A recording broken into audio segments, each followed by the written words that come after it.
The Hollow Fields Part 1.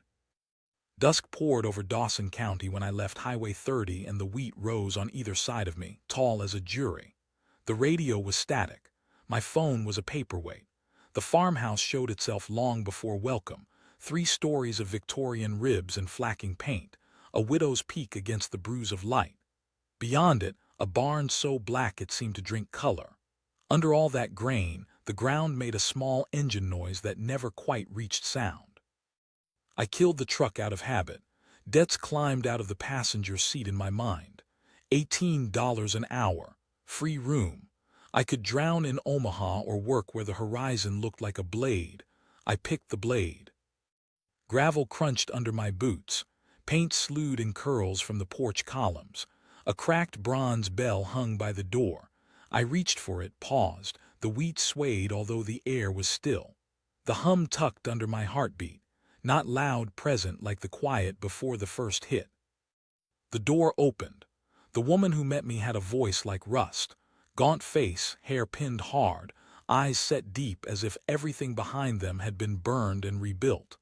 "You're Evan Carter," she said, and the way she shaped my name made it feel borrowed. "Yes, ma'am." She handed me a laminated card with scorched corners. "Memorize them," she said. "They're your lifeline. Count the scarecrows every morning before 5:30 a.m. Report only to Mr. Warren. Never discuss with Mrs. Warren or outsiders. Do not enter the fields after dark.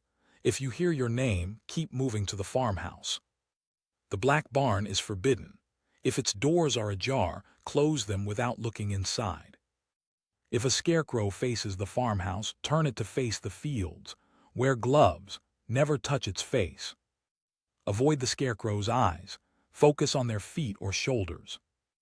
Burn any unfamiliar items found in the fields in the ash pit near the silo. Never bring them inside.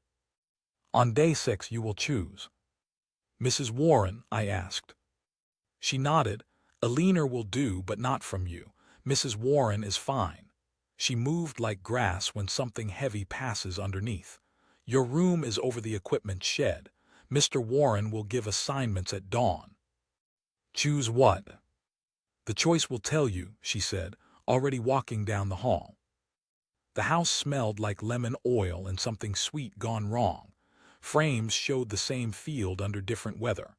In one, a girl held a bundle of wheat bigger than herself. The caption said 1936. "Dinner is at 6:30, she said.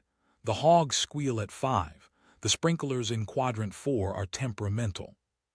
Through a window I saw the barn stitch into twilight, the seam of its doors reflecting a faint bruise of sky. The hum thickened when I looked. I looked away. My room was an attic above the equipment shed, reached by an exterior stair that complained. The window was warped shut, glass wavy. A thin mattress sat under the slope, a space heater crouched like a guilty pet. The draft carried wheat sound and the rooting of hogs. I set my truck keys on the sill as if the place might grade my manners later. At 6:30 I crossed the yard. Inside, Mrs. Warren sat at one end of a long table, hands folded, eyes shiny and flat. A man joined us, stooped, shoulders rounded from labor or apology, skin like old leather. He took a careful seat and kept careful eyes on me. "Mr. Warren," she said, "this is Evan." "Sir," I said. He nodded. "Feed the hogs and check sprinklers in quadrant 4.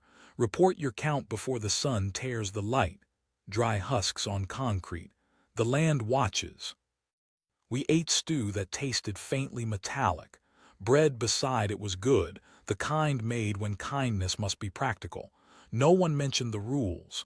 When I finished, Mr. Warren produced a thin ledger. "Write the number," he said, tapping a blank line under today's date. "Then tell me." "Tell only you," I said. Outside, night tasted like iron and distance. I walked the perimeter the way you walk around a grave that isn't yours yet. Scarecrows stood like punctuation at the edges of meaning, rickety, draped in time's wardrobes. Some wore suits that remembered weddings, others denim that had lost arguments with earth. Burlap faces were painted in haste or with devout attention. Red mouths, black mouths, stitches, doors. I counted out loud and then let the numbers go on their own. There were 53. Under a blood-red moon, I wrote 53 in the ledger and carried the number to the farmhouse. Mr. Warren nodded as if affirmation cost him. "Sleep," he said. "Wake early." I didn't sleep much. The hum threaded the mattress. When I closed my eyes, I saw wheat bowing to nothing, then to me. Every time I surfaced, the window suggested a crude face painted on burlap that resembled mine. I woke at 4:40 with soiled taste in my mouth. The flashlight's beam made the dark less honest. The rules card in my pocket felt heavier than plastic. Before 5:30, I stepped along the borders, letting breath keep the count. There were 54. The new Scarecrow stood in the northwest corner where the land rose an inch and pretended to be a hill. Pristine overalls, crisp plaid shirt, cheekbones where burlap shouldn't think to lift, eyes that caught pre-dawn like wet glass. Pinned to its chest, Evan, farmhand, day 6. Today was day 2. I didn't touch the face or look at the eyes. I looked at the boots, straw stuffed, twine tied, and turned it to face the fields. The crossbeam resisted as if some slow muscle lived in the wood. I wore gloves I didn't remember owning. They smelled like oil in someone else's life. I wrote 54 and handed the number to Mr. Warren.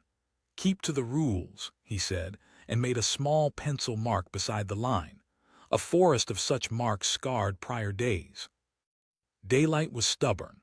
I fed hogs, their eyes too bright. Sprinklers in quadrant 4 coughed and then admitted water like confession. I walked fence until the line felt like a prayer you repeat to stay awake. My boot hit something not root, and the soil gave up a corner of leather. The wallet was half buried and clean, like the earth had tried to digest it and changed its mind. Driver's license, Caleb Reed, 24, Grand Island, expired 2023, $52. A gym card. Behind plastic, a photo of a woman who laughed without asking. Rule 6 waited. Burn unfamiliar items in the ash pit near the silo. Never bring them inside. The ash pit yawned. Charred metal made black shapes of keys and buckles. Leather had bubbled and frozen. Among the remnants were the teeth of boots, eyelets like little eyes. I set Caleb's wallet on the lip, paused long enough to imagine him still looking for it, then pushed it in. Smoke lifted with the smell of ash and something sweeter, like perfume over rot. By late afternoon, the black barn's doors were not fully closed. A sliver of dusk slipped between them. No wind moved the wheat, but the doors breathed like a chest. Rule 3 found me. Close it. Do not look inside. Curiosity has a shape. Mine was a hand on wood. Through the gap I glimpsed shapes hanging from the rafters. Human-sized, wrapped in burlap. They swayed as if someone breathed up there who weighed more than air. One turned its head slowly, and the face that turned toward me was Caleb Reed's license photo made real, features exact, eyes glinting like wet glass. I slammed the door. The clap sent the hum through my arms. I dragged the latch down and stood there while breath negotiated a treaty. Running felt like the plan the ground had made for me, so I went with it. Mr. Warren waited on the porch. He looked like a man who had found his boots on and didn't remember lacing them. "You looked," he said. "I closed it," I said. "That's one mistake," he said, voice low.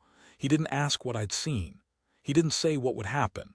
He turned and went inside like gravity had remembered him. Night carried a silence that wasn't empty. I ate stew and didn't taste it. Mrs. Warren asked nothing and told less. Their eyes reflected the dining room light like mirrors left in a field. Back in the attic, wheat pressed close to glass that wouldn't open. The hum braided with the draft. Sometime past midnight the fields learned my name. "Evan," a voice called, not loud, near. Young Nebraska in its vowels, a little water in the syllables as if spoken through a closed mouth. "Evan, come out here." Rule 2 sat up in my pocket. Do not enter the fields after dark. If you hear your name, keep moving to the farmhouse. The voice came again, closer, though distance lied here. "Evan, I found your phone. I didn't remember losing it. Evan, don't be rude." I moved down the exterior stair, each step a conversation with old wood. Frost silvered the yard. I kept my eyes on my steps. The voice tracked me like a dog that had learned to sound like a person. 20 yards, then 10. I did not answer. The farmhouse windows were squares of yellow, the only sane geometry I had. Through the glass I saw the Warrens at the table, motionless, hands in their laps, eyes reflective, surfaces that gave you back only yourself. I pressed the door. It opened. The voice outside said my name once more, curled like smoke, and was gone, absorbed into the hum the way rivers join other rivers and forget they had names. In bed, I negotiated pauses with wakefulness. I thought of Caleb's wallet reduced to curl and coal. I thought of the overalls and the name tag with my name, and a promise about a day that wasn't this one. I thought of mistakes like steps in a dance the land had taught longer than memory knew to make room. I woke before 4 with the certainty that numbers moved while I slept. The ledger waited. The fields did, too. If the rules were a fence, I would walk them until my feet learned the posts by heart. The east held a smear of orange like smudged fire. At 5 I started the count again, whispering numbers at my shoes so they wouldn't look up to hear them. Scarecrows stood like jurors convened before a verdict. Their clothes were the history of labor. Their faces were the history of need. Their eyes were not for looking at. 55 came too soon. The new one wore my leather jacket, down to the scuffed cuff and the rip on the left sleeve. The burlap face wore my scar above the eyebrow in the exact right spot. The name tag still read day 6 as if time could be stapled. I turned it to face the fields. The wood resisted like habit. The gloves on my hands smelled like oil in somebody else's life. I reported the number. Mr. Warren made another small mark, pencil whisper on paper. "Keep to the rules," he said. By mid-morning the sun looked honest. Honest light doesn't always tell the truth. I walked the rows to check irrigation and kept my eyes on the ground because the ground doesn't lie. It only refuses to speak. The hum came and went like breath held by something under the soil. When the wind rose, the wheat moved with it. When the wind fell, the wheat kept moving. I didn't ask why. At noon I ate a gray sandwich and drank metal-tasting water. A hawk wheeled and screamed. When afternoon slanted, I cleaned tools I had already cleaned. Work put my hands where they belonged when my head lagged. Twilight found me near the ash pit again because the day curved that way. A child-sized scarecrow stood near the rim where the burned wallets lived. It wore a faded sundress. Its painted mouth formed a small O when I looked at its feet. Because the rules remembered me, it spoke in a layered voice. A child bright on top, something older braided under it like roots.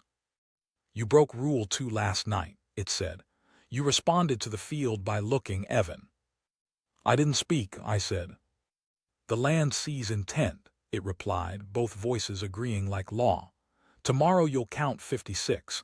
On day 6 you choose, join us willingly or be taken." Wind that didn't exist moved around us. I kept my eyes on its small bare feet, straw poking from the ankles like bad broom. "What happens if I leave?" I asked. "Leaving is a word for later," the scarecrow said, and laughed, not cruel, just informed. The laugh moved through the wheat and came back richer. I went to the farmhouse because fear needs corners. Mrs. Warren met me at the door like a storm door between me and something. "Answers," I said. "I need them." Her milky eyes took mine the way a camera takes light. "The land needs 56 souls to cage the hunger," she whispered. "It's been that way since 1936 when my father struck the bargain." She showed a scar on her palm shaped like a 7-pointed star. "We're part of it now. You will be too." 56, I said, a number that felt like a fence in a mouth. "What is the hunger?" "Older than fence," she said. "It spreads if it isn't fed. You count, you turn, you burn, you live." The barn held its breath. The fields exhaled. The hum settled where my ribs met. Back in the attic, I studied the window that wouldn't open and the world beyond it that wouldn't close. The rules rattled like bones in a bag, and my name rustled through wheat with patience that wanted to be mistaken for kindness. The Hollow Fields Part 2. Morning came thin and gray, frost clinging to rails and fence lines like the farm had grown bones in the night. My ledger from yesterday sat on the table in my attic room, its single number starring like an eye, 54. Numbers are supposed to be solid, but here they shifted, sliding like sand underfoot. The rules whispered as I dressed. Count. Report. Don't look. Don't speak. I stepped outside. Wheat bowed in a wind I could not feel. The hum under the soil had grown heavier, like a hidden current rising.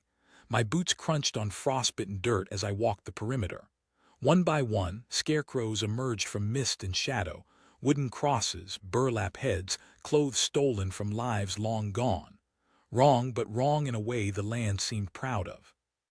I counted softly, keeping my eyes on the ground. 51, 52, 53, 55.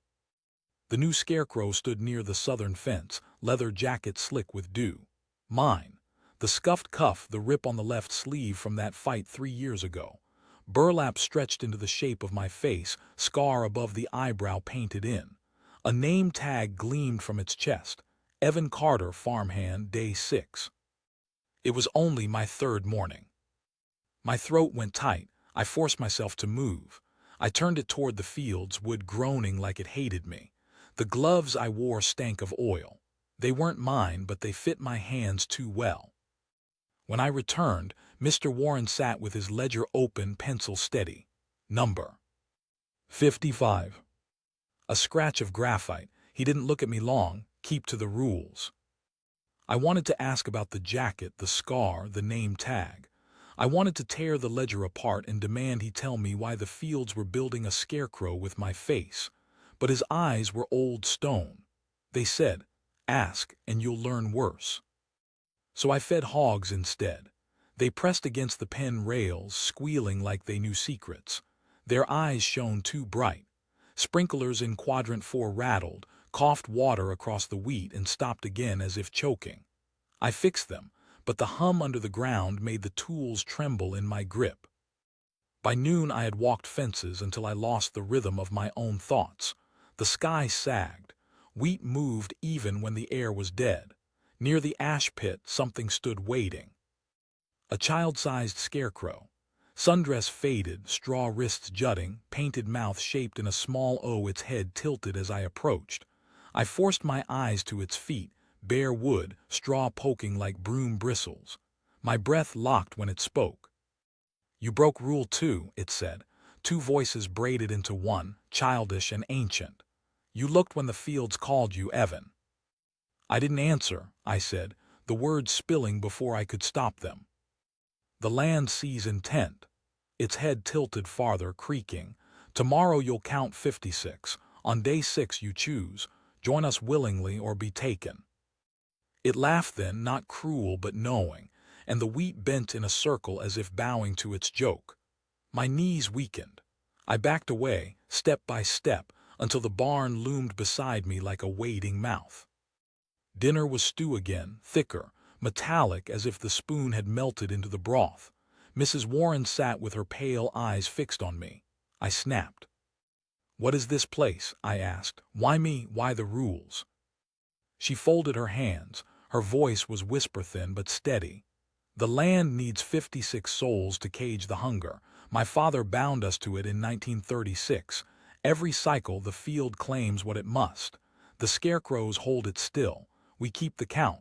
You will too. 56, I repeated, as if saying the number could loosen it. What happens if the count breaks? Her hand turned, showing a scar burned into her palm, a 7-pointed star. The hunger spreads, farm to farm, county to county, until the heartland drowns. And if I leave? Her smile was all wrong. Leaving is a word the land doesn't know. That night I lay in the attic. The hum had become a pulse that shook the mattress springs. My phone was gone, my truck gutted, wires sliced clean. I stared at the warped window, frost feathering the glass, wheat pressing close as though it wanted in. At some hour between midnight and dream, a voice called my name. "Evan," it said, young Nebraska vowels, underwater tones. "Evan, come out here." Rule 2 screamed in my pocket. Don't answer. Don't enter the fields. Move to the farmhouse. I rose, the stair groaned under me. Frost silvered the yard. The voice tracked me, closing the distance with every step. "Evan, I found your phone. Evan, don't be rude." It came from 20 yards, then 10. My legs shook but kept moving. The farmhouse glowed yellow through its windows. Inside, the Warrens sat at their table, hands folded, eyes reflective, as if their faces had become mirrors. I gripped the door. The voice curled one last time around my name and vanished into the hum. Sleep didn't come, only pauses between dread. Dawn, October 31st, Day 5. The sky lit orange, streaks clawing up from the horizon. My boots crunched frost as I walked the perimeter again. Numbers kept time with my heartbeat. 56. The newest Scarecrow stood near the old silo. My boots, mud still fresh on the soles. Its burlap face was mine again, closer than ever, blue buttons stitched into the exact shade of my eyes. The name tag glittered. Evan, farmhand, Day 6. I turned it, fighting its shoulders as they resisted, twitching like muscle. The gloves reeked of oil. My breath clouded in front of me, breaking like a prayer. By mid-morning the hum had grown so deep it rattled glass panes. The dishes in the sink trembled.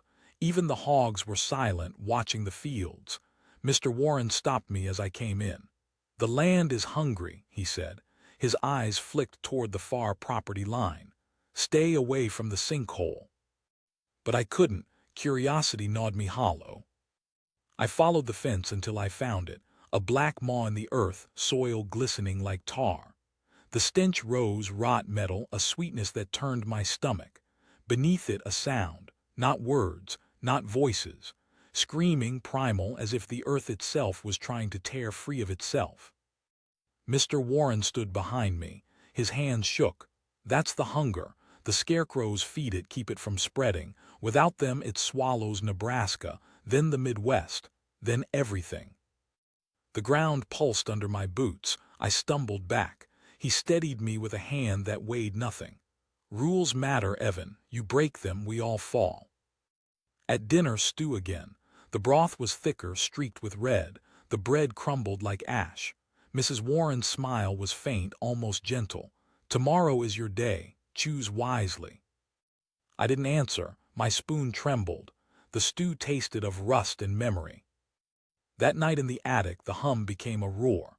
I pressed my hands to my ears, but it lived inside my bones. Scarecrows filled my dreams, faces stitched into mine. When I woke, my gloves were on my hands, though I hadn't put them there. The draft through the warped glass carried the sound of my name, spoken endlessly, patiently, as if the fields had forever to wait. Tomorrow would be November 1st, Day 6. The ledger already had its space open, waiting for a number that might decide whether I stayed human or joined the hollow fields forever. The Hollow Fields, Part 3. Dawn of November 1st rose pale and merciless, the sky torn by streaks of copper that made the fields look aflame. I left the attic before the alarm in my bones could argue. The rules card was still in my pocket, edges softening from sweat and handling. My boots crunched frost that seemed louder than any voice. The hum was a roar now, steady and merciless, like an unseen mill grinding under the soil. I began the count. The scarecrows watched me before I spoke the numbers. My lips moved, soundless at first, then in whispers that fogged in the cold. 52, 53, 54, 55, 56. And then 58.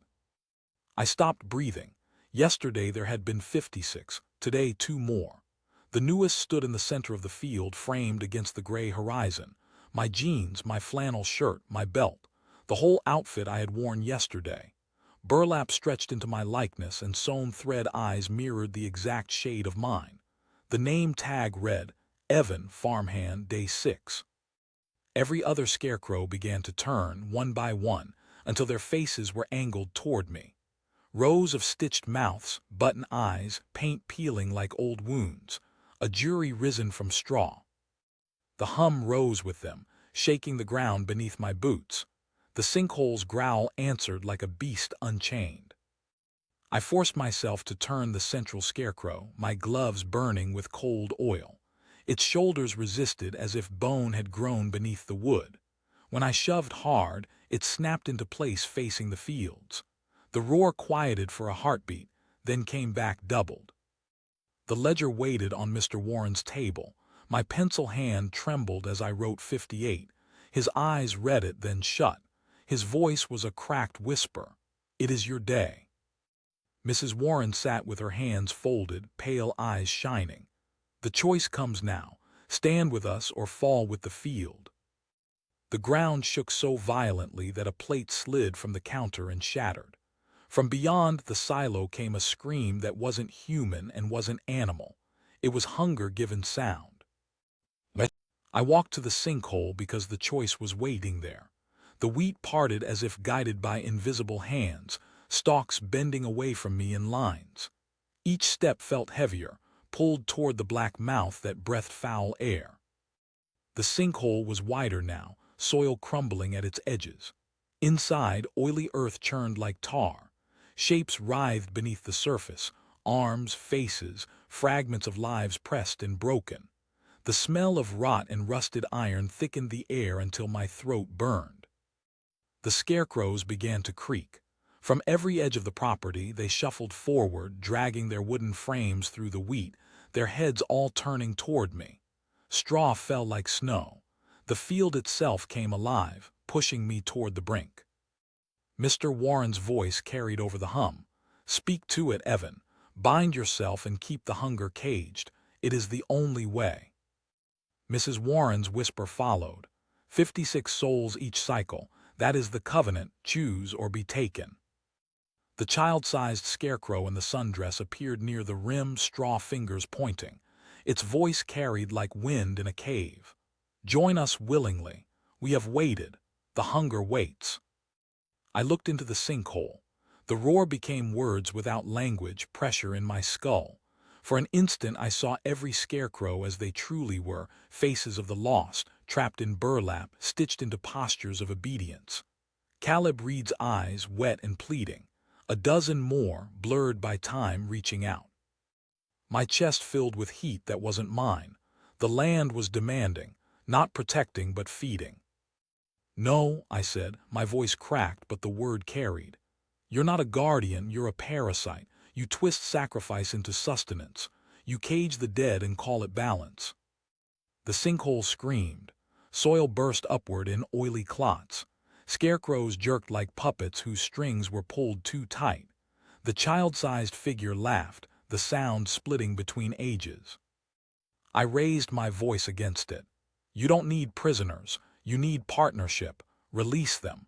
Work with us to heal this land. Feed on what is given freely, not what you steal." The ground split beneath my boots. A line of fireless light cracked open the earth. The central scarecrow burst apart, straw and burlap flying as a shaft of silver light poured from its chest.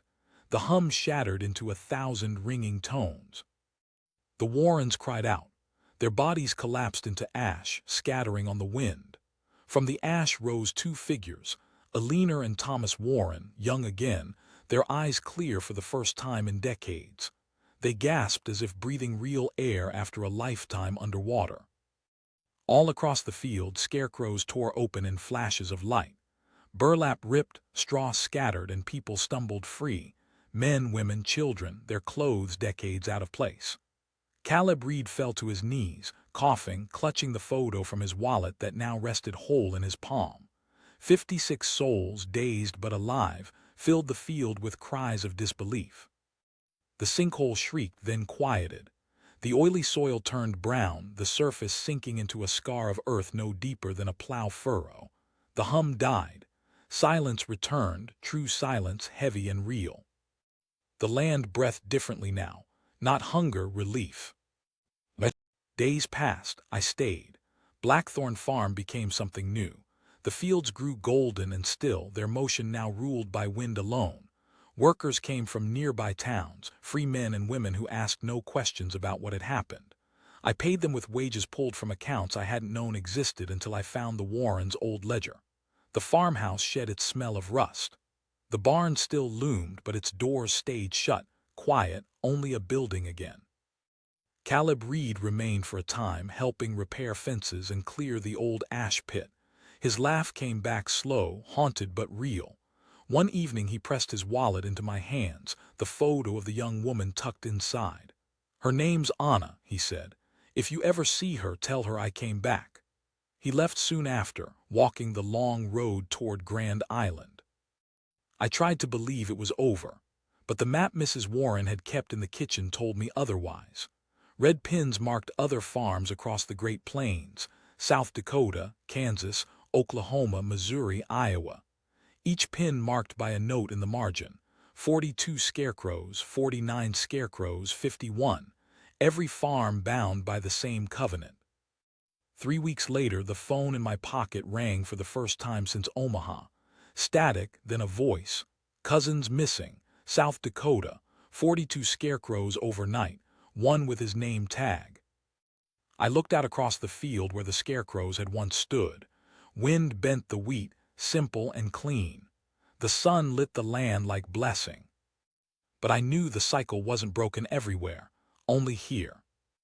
I packed my truck with tools, gloves, and the ledger. The road stretched out like a scar northward. South Dakota was waiting, and beyond it, every cursed farm in the heartland. The hollow fields had let me go, but the Great Plains still whispered, and I had work left to do.